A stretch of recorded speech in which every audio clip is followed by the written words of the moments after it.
I mean, we got to be excited about the future. We got to do things that make us want to live. It cannot always be about problems every day. I mean, do you want to wake up every morning and everything's just a problem? What inspires you and what makes you excited about the future?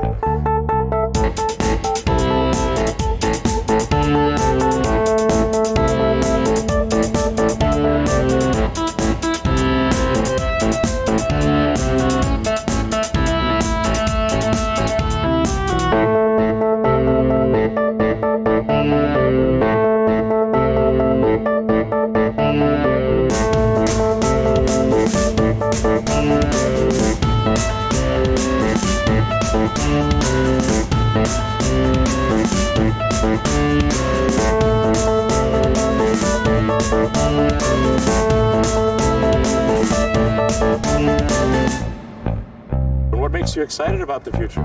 There's got to be some things like that.